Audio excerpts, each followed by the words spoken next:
Oud. Another Molenbeek resident and Paris suspect, Salah Abdeslam, escaped back to Brussels after the attacks and remains the subject of an international manhunt.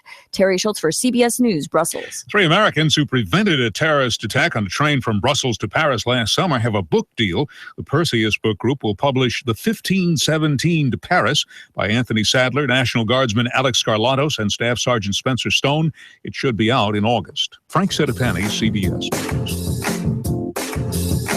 Expect clouds, fog, and drizzle to start out your Thursday. Rain will push you in later on, highs of around 40. Be careful driving in the mountains this morning. Tonight, more rain will push in. It'll be very wet through Friday. Then the rain will change to snow late, with accumulations likely through the overnight. Comedian Tim Hawkins will be at Abba's house in Hickson Sunday, January 24th at 6 p.m. Don't miss this night of laughter. Tickets available at Abba's House Bookstore and Cafe or abbashouse.com/Tim Hawkins. And I'm Source Walsh, Chief Meteorologist Patrick Ward. On AM 1240, Hot News Talk Radio. You give us 12 minutes and 40 seconds, we'll give you Chattanooga and the world. News Talk 1240. Live from Chattanooga, Tennessee, it's Nooganomics with David Tulis.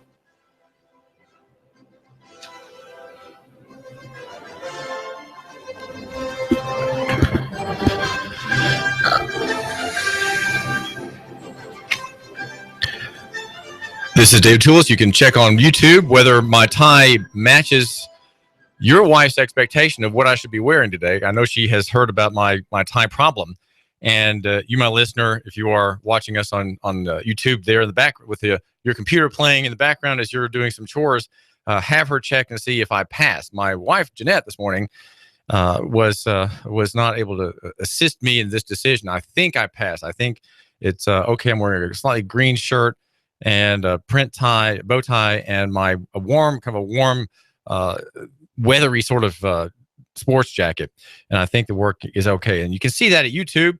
YouTube at the Hot News Talk Radio channel. We are live at AM 1240 Hot News Talk Radio, the station that suggests mildly and whimsically that you love your neighbor and buy local, and that you avoid national economy as a kind of a trap where you'll find obesity, you'll find regulation, you'll find you'll find people who are stamping your papers and demanding your money, and a great deal of debt. We favor local economy and the free market, and there is a local economy argument in the defense of marriage. The main argument, I guess, would be marriage, a common law marriage as the exercise of a right, but there's a backup argument for those who haven't quite seen that, and that is defending marriage as between one man and one woman. And the General Assembly had a chance to do that yesterday. It also had a chance to show its level of testosterone in a House subcommittee, which voted down the defense of natural marriage. The Tennessee Natural Marriage Defense Act is the full and correct name. And I'd like to ask Cal Zastro about what happened yesterday. There were a couple hundred or so people in the audience. Many of them were Christians. There were a few lug butt activists who are concerned about egalitarianism and want the Obergefell versus Hodges opinion to rule in our state as law. They want that opinion to be effectively a law. And the Christian interest in this was led by two legislators, May Beavers, a senator, and Mark Pody, a representative. Cal, what happened yesterday at the meeting? Well, it was, I want to thank Jim Coley, the chairman of the subcommittee, for giving us a fair hearing and giving us time to air. All but one speaker were in favor of the bill, and I just want to thank him for that. But end of the day, there were 3 Republicans and 2 Democrats, and the vote was 1 vote for Pody's interposition bill, nullification bill, and 4 votes against it. So it's dead for this year, for this session. So that was the bottom line on that. Much aggrieved. I was on the side that wanted it to win. I wanted the rule of law. I wanted the rule of the Constitution. I want local and state control of issues, and not 5 unelected judges in Washington, D.C. running our entire lives in state. So the summary, that's what happened. I'll give the good news first is that before the committee met, I think we had somewhere between 24 and 26 co-sponsors in the House. So that's very highly unusual. That's a very high number to gather that much support before a bill is even heard. However, the House leadership under the Speaker, Beth Harwell, they made sure it was put in a committee where it would be sunk, it would be killed, and also they attached a bloated, disingenuous fiscal note to that would make it a harder sell. What did the fiscal note say? What did that note say? Happened. That note said $8.5 billion. So the note said that if this passed and if we upheld the law and if we upheld the Constitution of the state of Tennessee, that the federal government would cut off all kinds of federal aid, including food stamps and everything else. I want to know which federal government threatened the lawlessness. Nobody did. It was just the state officials saying they might do that. They may do that, and the sky may fall. And so that was a very negative political move. But of course, that makes it into the newspapers instead of it's made. It's a disingenuous threat. Well, let me ask you, Castro, about the idea of rule of law. Rule of law is the argument you're making. The other side, though, taken by Mike Carter, the Ottawa state representative, is also, quote, rule of law. He says that nullification is anarchy. He says that nullification scares the daylights out of him. Quoting him, he says, "No one will answer me who has the authority to nullify, and nobody will answer me where that authority is derived." How do you answer these objections that support his no vote? Well, under that kind of logic, he would still be a British subject to King George. Under that logic, he could never.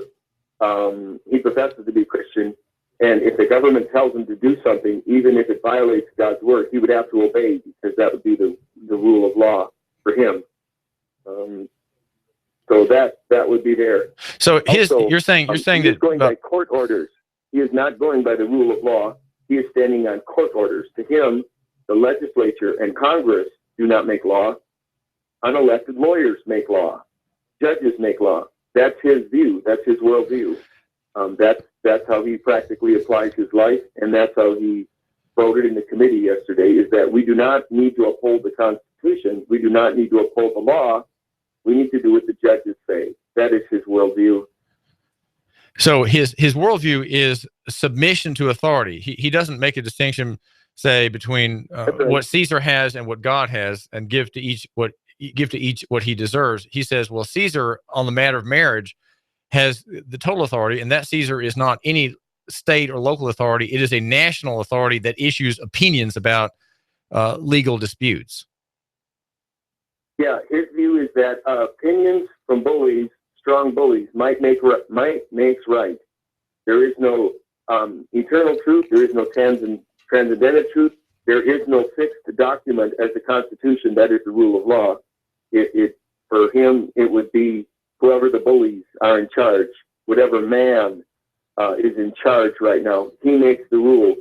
And then the scariest thing is that his religious view would cause him to believe that we must obey that person and we must obey unelected lawyers rather than the law that has been voted upon, and that is the law of the land. That's the most frightening part to me, David and listeners near Chattanooga area. That is just, I can't tell you how much that frightens me when people think they're actually obeying God when they obey any rebellious opinion or order from a tyrant instead of the written and revealed word of God. That's the most frightening thing. It's frightening on the patriot level, too, that American patriots uphold the Constitution. They don't uphold bully wishes of the strongest warlord bandit in power at the moment. What about, again, going back to his objection, he says, because no one will answer me who has the authority to nullify, where is that authority derived? His question is the authority of any particular body to say no to another particular body. How do you answer that objection further? Well, his objection was answered by our attorney, Jeff Cobble, yesterday from Greenville. It was answered, and he said it depends on the situation and where it is. Every individual has the right and the duty to nullify an unlawful order and to uphold the law. Every individual has that right. If a policeman pulls you over today and says, "Oh, give me your groceries in the back seat, and I'm going to give me your order you out here cash so I can shoot you in the foot for speeding," is that a lawful order or an unlawful order? We must nullify that unlawful order and not submit to that. So, and then also, if the state of Delaware tells us that we must pay for their environmental cleanup projects, or South Dakota says they want help with this and we must do this or that, those are not lawful orders. That is not following the rule of law. We must nullify unlawful, unconstitutional opinions and orders that come upon us as individuals. Also, the elected members of the state of Tennessee took an oath to uphold the federal Constitution and the federal Constitution and its enumerated powers. Whatever is not in those enumerated powers is not their jurisdiction. It's reserved to the states and the people. There's nothing in the federal Constitution that even talks about family law and marriage. And so therefore it is not their enumerated power. It is not their jurisdiction. And so they're trying to steal that power. They're trying to usurp that power from the states and from the people. So you're suggesting, Cal Zastro, you're suggesting you are from Wisconsin and you're here supporting the Tennessee Christians' effort to defend marriage. Your argument is something like this: well, if the mayor of Rossville, Georgia, sent a directive to Mayor Andy Burke of Chattanooga that Mayor Burke had better clean up a factory site near the border, that letter and that demand is fruitless, and without any authority, Mayor Burke can just blow it off and say that the mayor of Rossville, Georgia, has no authority over me. I'm not bound in any way even to answer that kind of directive. Right. He is not bound. He is not bound. He is not lawfully bound. The mayor, a mayor in Georgia, he needs to cooperate and he needs to be persuasive. But force, he does not have. Persuasion and force, there are lines there that must be drawn. The Supreme Court can try and persuade with their opinions and say, here's what our view of what the Constitution says. Here's what our view is on these things. They do not have the lawful force to say, here's what you can and can't do. And when they're right, okay, their opinions are to be upheld and respected when they're lawful. When they are lawless, when they are tyrannical, we are to obey the law and continue to do right. Well, I think one point that I would observe on the side that favors gay marriage and federal control of all of life is that there is no such thing as tyranny. There's no such thing as despotism. They are if you talk with lawyers, they don't understand that there is such a thing as despotism. For them, it's just the law. And I think this the fact that Mike Carter is an attorney and a former judge, I think that means that we have too many lawyers in the General Assembly.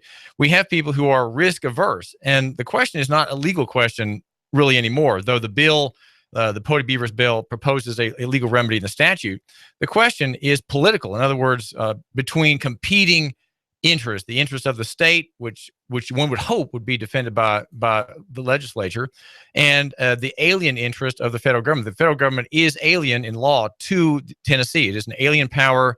It is a power that to which the state has delegated some of its authority, but it is still alien. And the forces that are that Mike Carter's forces are risk averse, and they're unwilling to make what is effectively a political and moral stand that really, I would say, needs to take place apart from any law. It's sort of outside the realm of mere law. This bill that was before the legislature, the Tennessee Natural Marriage Defense Act, that was saying, let's just continue to obey the Constitution. Let's just continue to do right. We will not obey the lawless tyranny that has happened. Well, all right. Let me ask you, but Cal Zastro, is that position, Cal, extreme? Obey the Constitution is presented as an extreme measure? Is nullification an extreme? Is it the farthest that a state could go in defending its interests? How extreme is it? No, violent revolution is the extreme measure. Simply doing what's right is normal and expected. We're not calling for secession. We're not calling for violence. We condemn violence. That is wrong.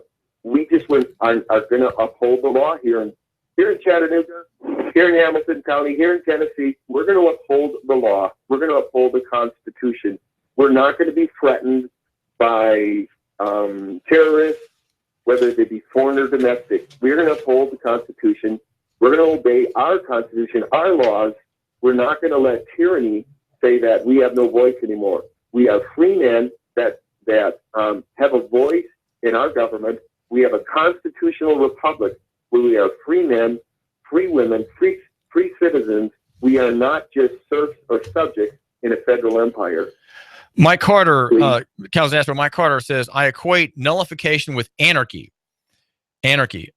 You're saying it's just the opposite. You're suggesting that the anarchy is on the part of the Yankee court in Washington. Is that what you're suggesting? Exactly. The court has become lawless, and the state is needed to interpose and to do their duty and uphold and protect people. That is their duty. And Mike Carter led the charge in failing to do that. In fact, he is trusting courts to make more laws. He will not stand upon the Constitution. He will not stand upon the law. He will not stand upon the will of the people that agrees with the Constitution. He is standing on the opinion of judges. That is his authority. And the position clear as a bell yesterday. The Pody Beavers bill strikes me as I read it. I've read it a couple of times. Is very mild. It seems rather radical, but it's really very mild. It simply says we have a law. We are our own people. We know our own minds. And in 2006, the people put into the Constitution, which is their grant of authority to the state, what marriage is. Now the state has effectively brought about a revolution, a Republican revolution against the law and against the people. And just by the way, our listener, we are brought to you by Trade Bank of Chattanooga. Find out more about local economy and trading in trade bank dollars with a smarter way to barter and to improve your cash flow by trading among 400 local businesses, great and small, national and local players. Talk with Jürgen Mutz at 877-2202. That's Jürgen Mutz, the German with the southern twang, at Trade Bank at 877-2202. And also, if you have any kind of heating or cooling needs, be sure to have Superior Air Systems phone number on your refrigerator. Just put it on a sticky note. That's Superior Air Systems, the men who drive about in those big orange vans. Yes, those folks. 886-6602. That's 886-6602. And we're talking with Cal Zastra, who was in Nashville yesterday, among those who are supporting marriage, and defeated by a state representative here in Ottawa, Mike Carter, who voted against marriage. He was afraid. He thought that somehow defending the Constitution was an extreme and anarchistic effort, and that could not be done, especially if we lose federal money. Well, Cal Zastra, what's next for the defenders of marriage? What's the next measure? What about David Fowler's proposed litigation? What's going to happen there? David Fowler is filing a lawsuit today, maybe multiple lawsuits coming, saying that he's going back to the court saying, well, we don't agree with your decision, so we're going to come at it from another angle, saying that you are in charge, saying that you make the laws. We're coming to you, cap in hand, begging and saying, please change your opinion and come back to our opinion. So that's what they're doing. We wish them well. I say go get them. I'm glad you're filing that lawsuit. However, filing a lawsuit does not cancel the fact that the legislators, led by Representative Mike Carter, have failed to do their duty and uphold the Constitution here in Tennessee. They have failed to do that. Well, it seems like saying that someone hasn't appealing to some more judges. Cal Zastra, saying that someone hasn't honored his constitutional duty is a pretty serious charge. You're saying that he effectively has violated his oath of office, which is before God. Not just to me and you, David, not to every other person in the state. but these representatives took an oath to God to say, I will uphold the Constitution of the federal government and their enumerated powers, and I will uphold the Constitution of the state of Tennessee. And the state of Tennessee has defined what marriage is, and in that Constitution says, I will defend this against all judicial and executive interference. So they have broken that oath. They have become oath breakers. Well, that's a very grievous thing, and we can only hope that God has mercy on their souls if indeed God exists. I think in some respects they assume that God does exist, but his interest is totally spiritual and doesn't reach down into the realm of laws and government and civil authority and the role of the magistrate. Well, listen, Cal Astro, thanks for joining us. Thanks for having me on, David. God bless you.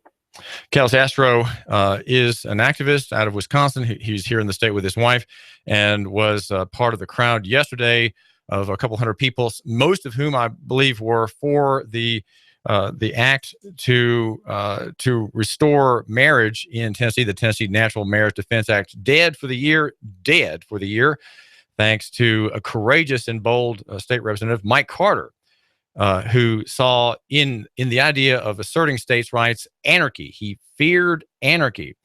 Who has the power to enforce the Constitution, he wondered. Who has a duty to say what the Constitution means? He doesn't. He certainly doesn't. He took an oath to uphold it, and yet it wouldn't be him.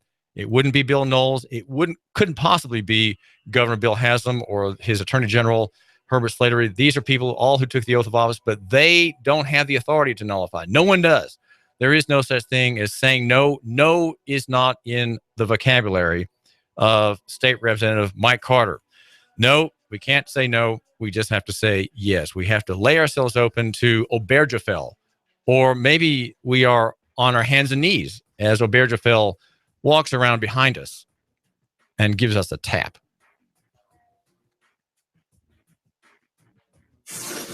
You give us 12 minutes and 40 seconds, we'll give you Chattanooga and the world. News Talk 1240. Expect clouds, fog, and drizzle to start out here Thursday. Rain will push you in later on, highs of around 40. Be careful driving in the mountains this morning. Tonight, more rain will push in. It'll be very wet through Friday. Then the rain will change to snow late, with accumulations likely through the overnight. Comedian Tim Hawkins will be at Abba's house in Hickson Sunday, January 24th at 6 p.m. Don't miss this night of laughter. Tickets available at Abba's House Bookstore and Cafe or abbashouse.com/Tim Hawkins. And I'm Source 12 Chief Meteorologist Patrick Ward. On AM 1240, Hot News Talk Radio. You give us 12 minutes and 40 seconds, we'll give you Chattanooga and the world. News Talk 1240.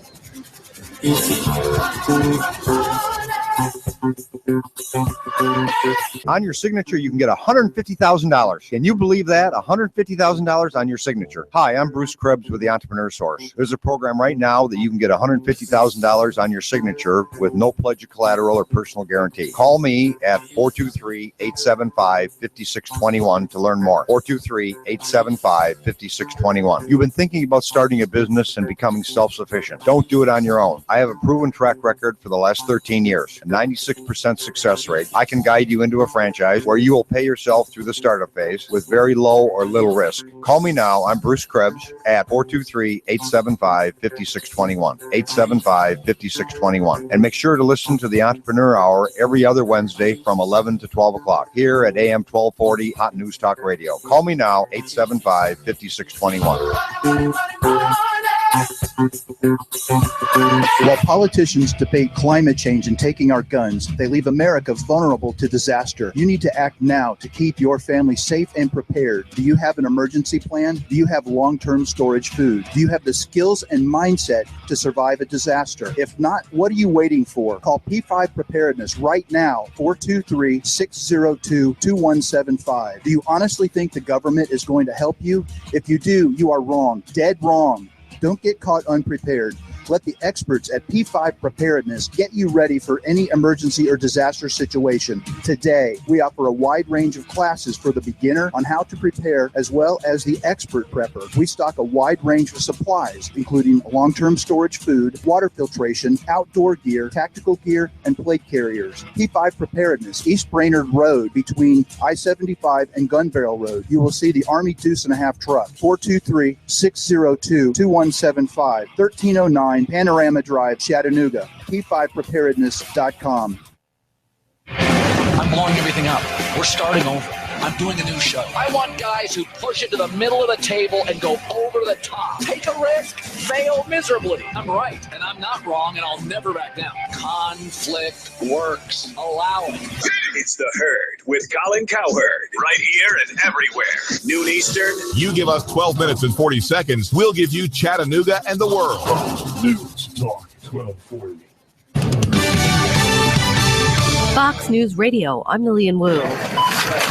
My wife said we're shopping like college kids on a weekend. They're shopping up a storm ahead of a big storm anticipated to hit the Northeast.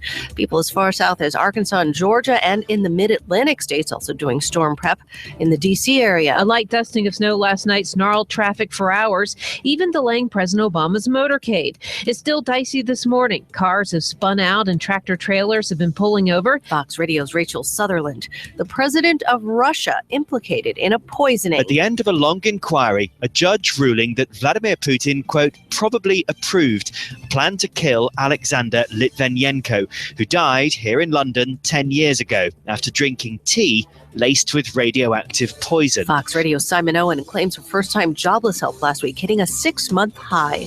Fox News, we report. You decide. You give us 12 minutes and 40 seconds, we'll give you Chattanooga and the world. News Talk 1240. AM 1240, Hot News Talk Radio with your Hot News Now update.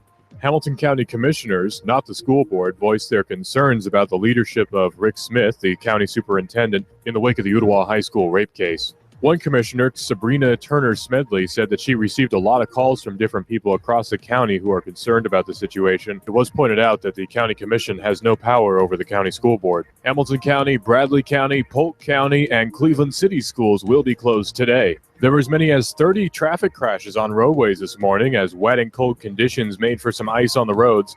I-75 was shut down in Ottawa for 2 hours, and down near the Georgia border at I-75 South, there was another traffic accident which caused major problems and road closures. I-75 southbound also had a major wreck in the center lane. And again, Hamilton County, Bradley County, Polk County, and Cleveland City schools will be closed today. If it's going on in the Tennessee Valley, it's going on Hot News Talk Radio. You give us 12 minutes and 40 seconds, we'll give you Chattanooga and the world. News Talk 1240. Expect clouds, fog, and drizzle to start out your Thursday. Rain will push you in later on, highs of around 40. Be careful driving in the mountains this morning. Tonight, more rain will push in. It'll be very wet through Friday. Then the rain will change to snow late, with accumulations likely through the overnight. Comedian Tim Hawkins will be at Abba's House in Hickson Sunday, January 24th at 6 p.m. Don't miss this night of laughter. Tickets available at Abba's House Bookstore and Cafe or abbashouse.com/Tim Hawkins. And I'm Sorgene 12 Chief Meteorologist Patrick Ward. On AM 1240, Hot News Talk Radio. When the weather turns bad, turn to AM 1240 Hot News Talk Radio. On the net, hotnewstalkradio.com. Follow us on Twitter, YouTube, and Facebook. From the Hot News Talk Radio Weather Center. Chattanooga, we've got you covered. When the weather turns bad, the Tennessee Valley turns to Hot News Talk Radio. Go, go, go, go, go. Hot News Talk 1240. Live from Chattanooga, Tennessee, it's Nooganomics with David Tulis.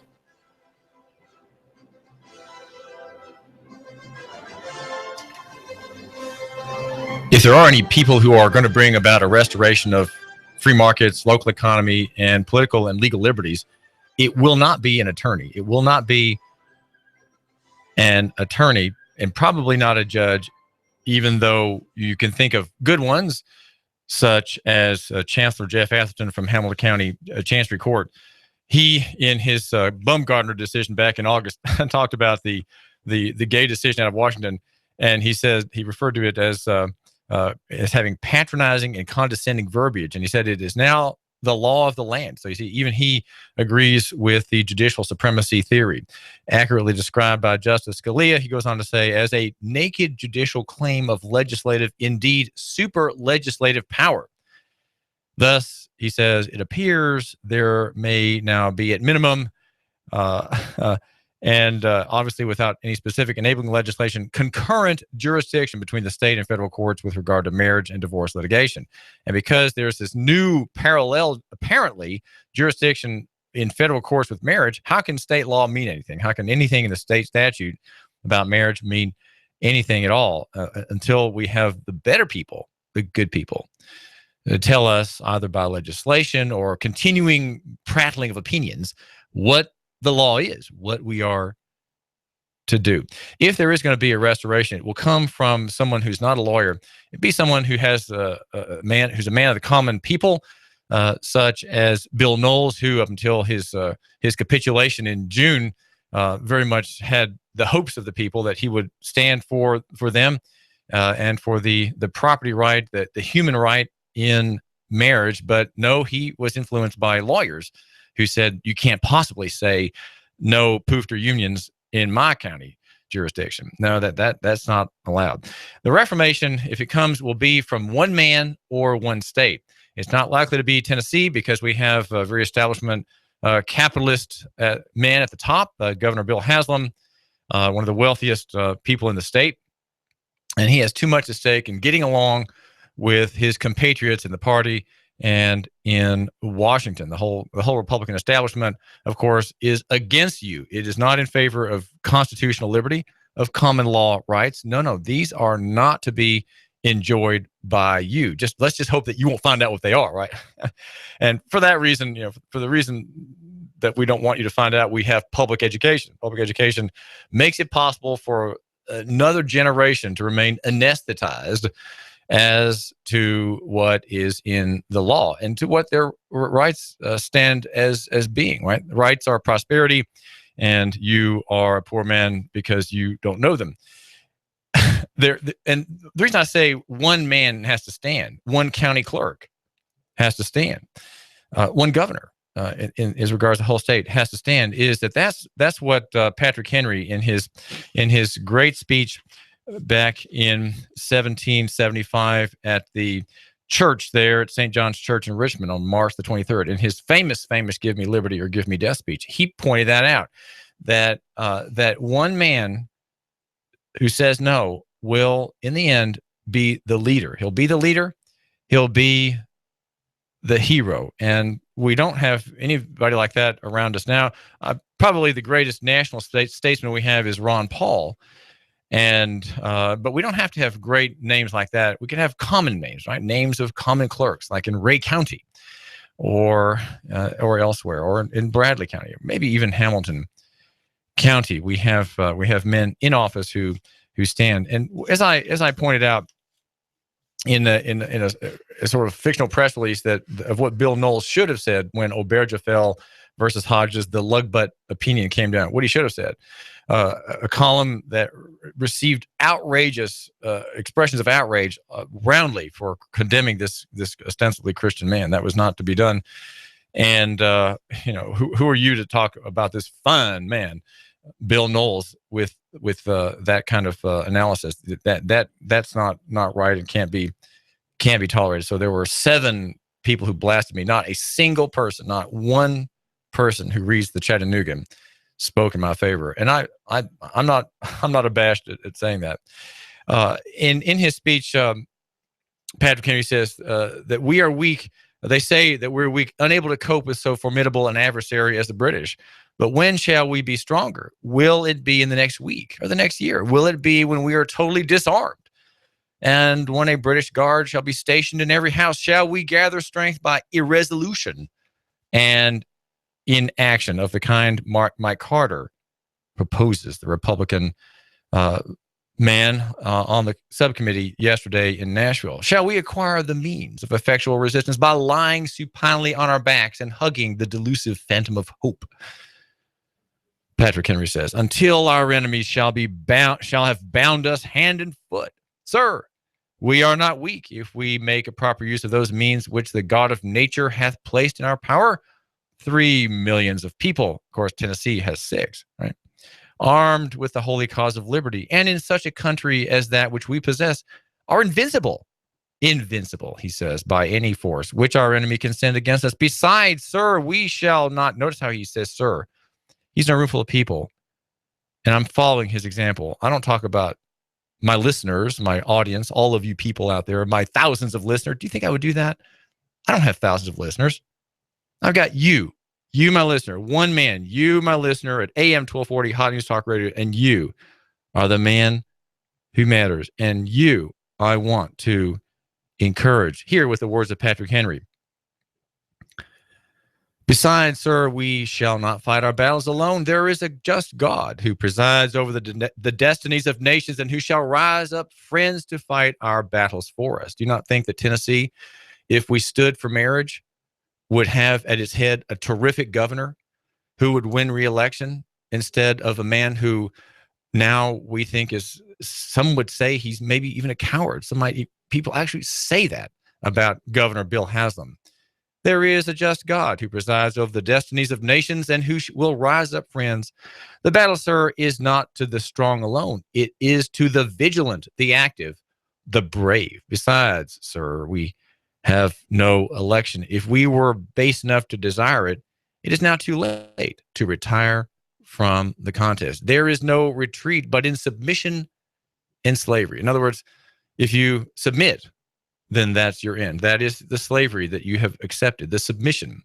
Our chains are forged, Patrick Henry cried. Their clanking may be heard on the plains of Boston. The war is inevitable, and let it come. I repeat it, sir. Let it come, he said. His audience, of course, was spellbound. The speech began, the histories tell us, very slowly, very methodically, even dully, ploddingly. And then as he got into this part of it, there toward the great line of give me liberty or give me death, it mounted, it rose in the room and poured out from the windows. There were people outside who were listening, and they were spellbound. He said, is it in vain, sir, to extenuate the matter? Gentlemen may cry peace, peace, but there is no peace. The war has actually begun, or is actually begun. The next gale that sweeps from the north will bring to our ears the clash of resounding arms. Our brethren are already in the field. Why do we stand here idle? What is it the gentlemen wish? What would they have? Is life so dear, or peace so sweet as to be purchased at the price of chains and slavery? Now, that is almost I won't read the last couple lines. You know what they are. But that is the question. We're not by ourselves, and our state's not by itself. If one state says no, one state, then no, it will be. And other states will take heart. Other state governments, other legislators, many of whom have very fine and good people in them, very earnest, even godly people. Mark Pody, May Beavers, I would say, are examples here in Tennessee. One clerk, one sheriff says no. One man, it takes one man who says, I know I'm in trouble, but I'm right. And I'm right on account of 3 things. God's law is just. My position is lawful vis-a-vis God's law, and it's lawful vis-a-vis our Constitution and our statutes. And number 3, I took an oath of office to uphold that document. And I noticed when on that June day Obergefell decision came down, the Lugbutt decision, I noticed suddenly that the type hadn't changed. The type in the law book hadn't changed. I checked LexisNexis through my office staff attorney. Nope. He said, no, the words hadn't changed. The words were still there. The Tennessee Constitution is still there in black and white. Was Obergefell like a neutron bomb? And Governor Haslam says, yes, it's like a neutron bomb. You know what a neutron bomb does, right? It explodes. It's a nuclear explosion, but it doesn't damage houses or buildings or fence posts or cars parked along the street or benches in the park along the riverfront down by the aquarium. They're all still there. But what happens is that the blast destroys all of life. All of life is destroyed. It's all cindered out. It dies. People just die of radiation sickness on the spot. That's what a neutron bomb does. We have with Governor Haslam, we have with the Republican establishment that you, my listener, should be wise enough to no longer support, right? Withdraw consent from them in their theory of right and wrong. In the neutron bomb theory of law, there is an evacuation of meaning from the Constitution, from the statute. Yes, the letters are there. The words are strung across the page, line after line. Some have numbers in front of them. Some have parentheses and letters in front of them on down. The words are still there. But it's as if somehow Obergefell versus Hodges, the gay opinion, has converted the law into a hieroglyphic, into Chinese characters, right? Into meaninglessness, as if the words were viewed through a mirror and upside down together. You could not read something like that very easily, and that's what they've become. Through Obergefell, the law of our state has been converted into meaningless gibberish, and there is no law but Obergefell versus Hodges. And Mike Carter took part in that. Mike Carter was an ally to that effort. He accepted that.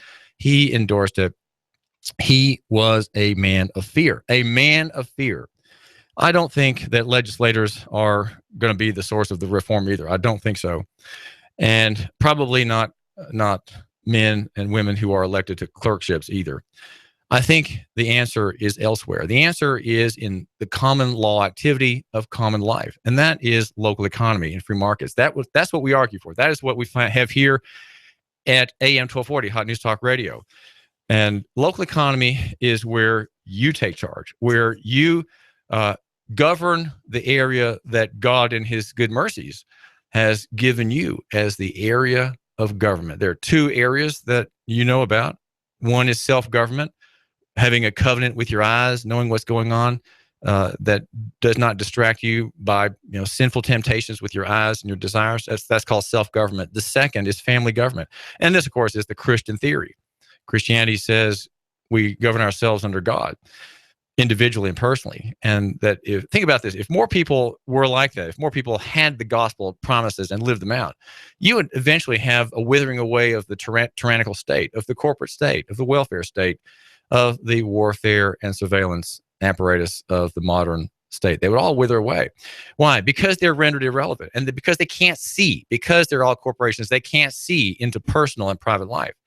What good is public policy in your home, right? Public policy, which is pro-gay, pro-daycare, pro-taxation, pro-gambling, every other vice you can think of, the state is for it and subsidizes it. How can public policy peer into your house where your son is acting up?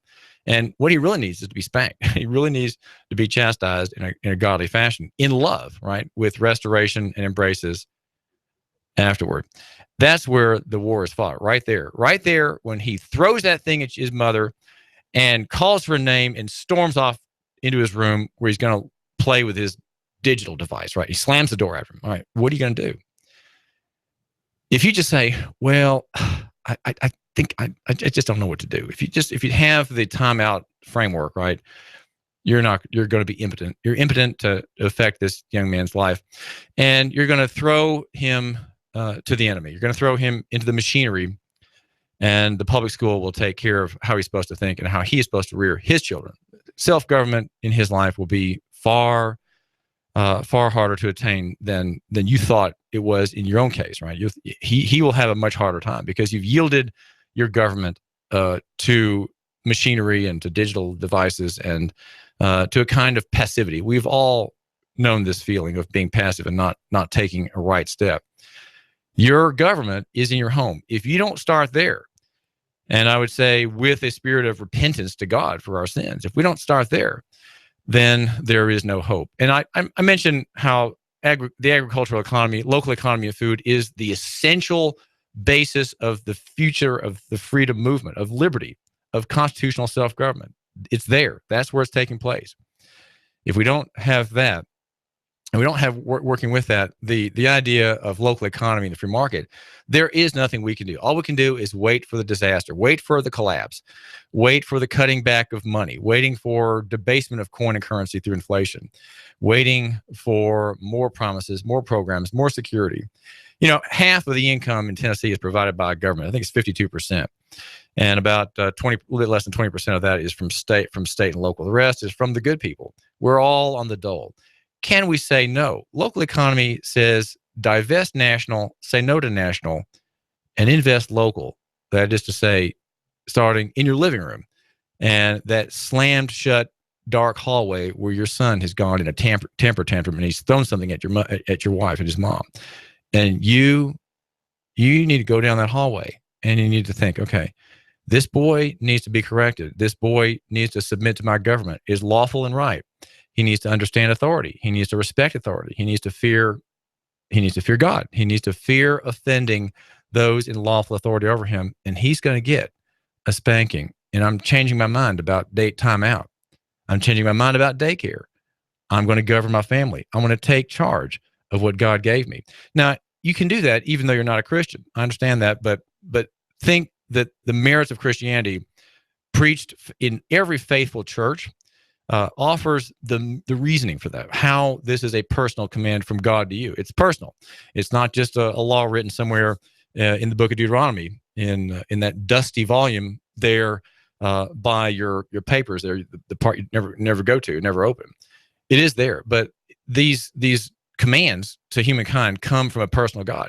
Reformation of the kind we want can't be apart from Christianity. It cannot happen. It will not happen apart from the submission of the people in Tennessee to God and a turning away from their idols. Their idols are many, and to every one of them, the people of Tennessee, the people of Hamilton County and Chattanooga have said, yes, come to me. Yes, I want that. Yes, let me bring that distraction into my life. Let me bring that debt into my life. Let me bring that new bass boat that I don't need for $15,000 with an extra trolling motor in my life. I need that. I really need to have that because I work hard and I need to be able to take some time off. That's what I need. Notice the consumer economy is all about buying favor.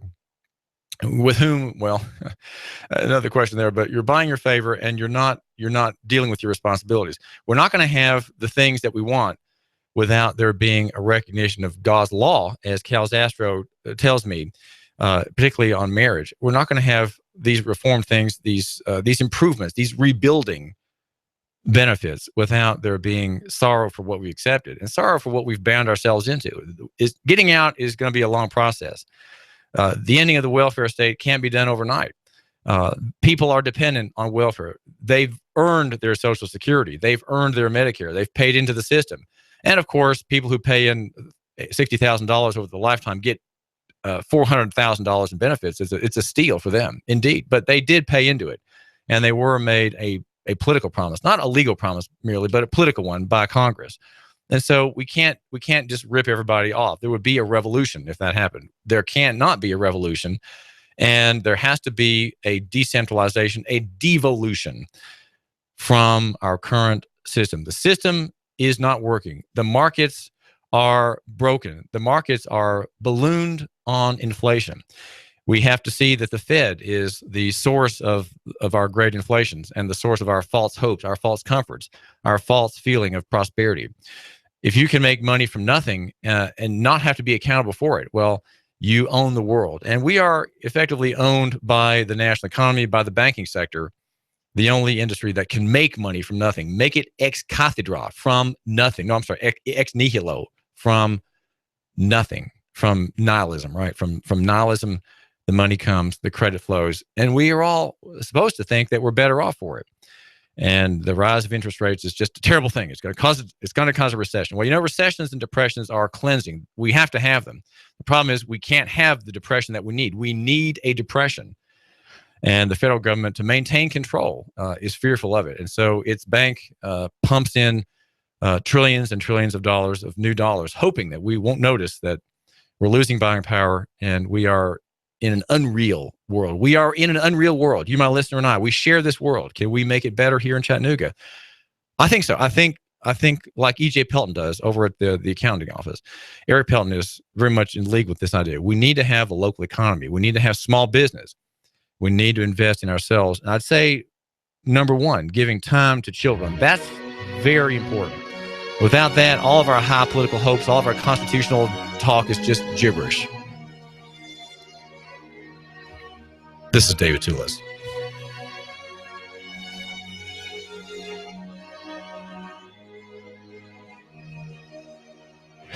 I'm blowing everything up. We're starting over. I'm doing a new show. I want guys who push it to the middle of the table and go over the top. Take a risk, fail miserably. I'm right, and I'm not wrong, and I'll never back down. Conflict works. Allow it. It's The Herd with Colin Cowherd, right here and everywhere. Noon Eastern. You give us 12 minutes and 40 seconds, we'll give you Chattanooga and the world. News Talk 1240. You need a place for your party or maybe a wedding reception for 100 or even more. Maybe you'd like to host a small trade show for your business and you need a very affordable venue. Are you looking for a place for your birthday gala or services to start up a church? Look no further than the Hidden Gem in Hickson. It's an overlooked, newly appointed reception hall right here in Hickson, Tennessee. Big space, small price. That's right, big space, small price. Call Mr. Chu and ask for a tour.